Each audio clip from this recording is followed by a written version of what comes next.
সামনেই বড়দিন, আর বড়দিন মানেই এখন বাঙালির ঘরে ঘরে কেক খাওয়ার উৎসব।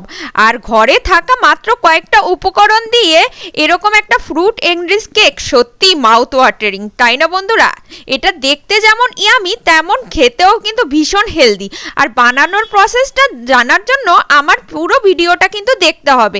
ঘরে থাকা সামান্য কয়েকটা উপকরণ দিয়ে কিন্তু আজকের কেকটা আমি তোমাদের জন্য বানিয়ে ফেলেছি। Hello viewers, welcome back to my channel blooming nest. আজকে আমি মৌসুমি চলে এসেছি তোমাদের কাছে আরও একটা রেসিপি নিয়ে। খুবই সিম্পল একটা কেকের রেসিপি। চলো কিভাবে কি বানাই সেটা দেখার জন্য শেষ অবধি কিন্তু আমার সাথে থাকতে হবে। দেখো বন্ধুরা, নিয়ে নিয়েছি কয়েকটা মাত্র আমন্ড, কয়েকটা কাজু, কিশমিশ আর হচ্ছে খেজুর, যেগুলো খুব সহজেই তুমি ঘরে পেয়ে যাবে। আর নিয়ে নেব একটা অরেঞ্জ। এই অরেঞ্জের আমি জুস বের করে নিয়েছি। আর জুসটা বের করে নিয়ে এই যে যে ড্রাই ফ্রুটসগুলো কুচি কুচি করে নিয়েছি, এগুলোকে এই অরেঞ্জের জুসের মধ্যে কিন্তু আমি দুদিনের জন্য ফ্রিজে রেখে দেব। এতে কি হবে, এই অবস্থায় যখন তুমি ড্রাই ফ্রুটগুলো ইউজ করবে কেকের মধ্যে, ড্রাই ফ্রুটগুলো কিন্তু শক্তও হয়ে যাবে না, আর বাজারের মতন কিন্তু টেস্টিও হবে ফ্রুট কেকটা তোমার। যেহেতু ফ্রেশ অরেঞ্জ জুস আমি ইউজ করছি, এটা কিন্তু অবশ্যই ফ্রিজে রাখতে হবে। 2 দিন থেকে 7 দিন তুমি যত দিন খুশি কিন্তু রাখতে পারো। তবে যদি তোমার হাতে টাইম না থাকে, তবে মিনিমাম 1 দিনের জন্য কিন্তু এটা ফ্রিজে রাখতেই হবে। তো ফিরে এসছি, দেখো 2 দিন বাদে আমি 2 দিনের জন্য ফ্রিজে রেখে দিয়েছিলাম। আর এখন দেখো এখানে নিয়ে নিয়েছি 3টে ডিম, তার সাথে 1 কাপ পরিমাণ ময়দা, 1 কাপ পরিমাণ তেল, আর 1 কাপ পরিমাণে 1 কাপের থেকে একটু কম চিনিটা, যেহেতু আমি মিষ্টিটা অতটা বেশিও কেকে পছন্দ করি না, তো তাই একটুখানি চিনিটা কম নিয়েছি। এবার একটা মিক্সার গ্রাইন্ডার নিয়ে নেব। আর মিক্সার গ্রাইন্ডারের মধ্যেই কিন্তু আমার কাছে করব আমি কেকটা, কেননা আমার কাছে কিন্তু এই ডিমটা ফ্যাটানোর যে ব্লেন্ডারটা ওটা নেই। তোমাদের কাছে যদি থাকে তোমরা কিন্তু ওটা ইউজ করতে পারো। এবার আমি এখানে চিনি আর হচ্ছে ডিমটা প্রথমে ফেটিয়ে নেব মিক্সিতে। তারপরে এর মধ্যে দেখো অ্যাড করে দেব হচ্ছে যে তেলটা রেখে দিয়েছিলাম, সেই তেলটা কিন্তু এখানে অ্যাড করে আবার মিক্সিতে কয়েকবার বেশ ভালো করে ঘুরিয়ে নেব। ডিমের মিশ্রণটা আমি একটা বড় মিক্সিং বোলের মধ্যে ঢেলে নিয়েছি।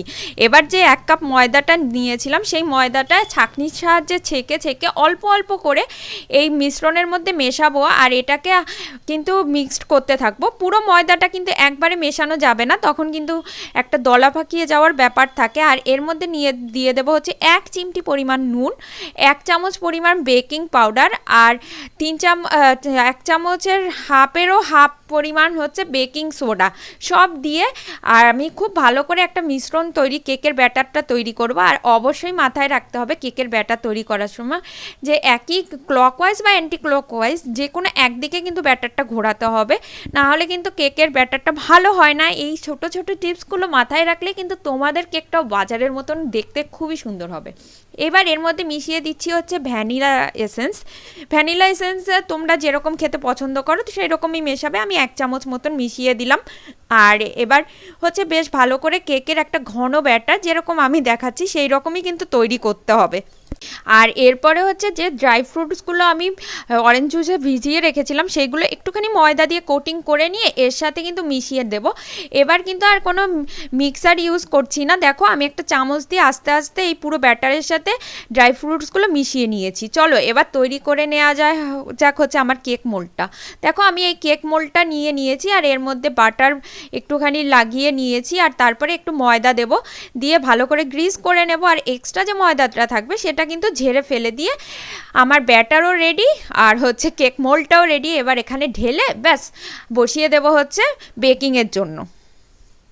মিশ্রণটা পাত্রে ঢেলে নিয়ে সুন্দর করে একটু ট্যাপ করে নিতে হবে, এতে যে এয়ার বাবলস কেকের ভেতরে যদি কিছু থেকে যায় সেগুলো বেরিয়ে যাবে। আর আজকে আমি এটা বেক করব হচ্ছে মাইক্রো ওভেনে। প্রিহিট করে নিয়েছি মাইক্রো ওভেনটা, তারপরে কনভেকশন মোডে 25 মিনিটের জন্য 200 ডিগ্রিতে বেক করে নিয়েছি। যার মাইক্রো ওভেন যেরকম সেই রকম কিন্তু দেখে নিতে হবে। তবে 25 মিনিট বাদেও কিন্তু কেকটা আমার পুরোপুরি হয়নি, মাঝখানটা একটু দেখো কাঁচা রয়ে গেছে। তার জন্য কিন্তু 4-5টা যেহেতু হয়ে গেছে, তার জন্য 100 ডিগ্রিতে আরও আমি 10 মিনিটের মতন বসিয়ে দেওয়াতেই কিন্তু আমার কেকটা রেডি হয়ে গেছে। আর তোমাদের কাছে যদি মাইক্রো ওভেন না থাকে কোনো চিন্তা নেই, একটা কড়াই বসিয়ে নেবে, তার উপরে একটা স্ট্যান্ড দিয়ে দেবে, নুন বা বালি যে কিছু দিয়ে প্রিহিট করে নিয়ে 30 থেকে 35 মিনিটের মধ্যে কিন্তু কেকটা তোমার ইজিলি রেডি হয়ে যাবে।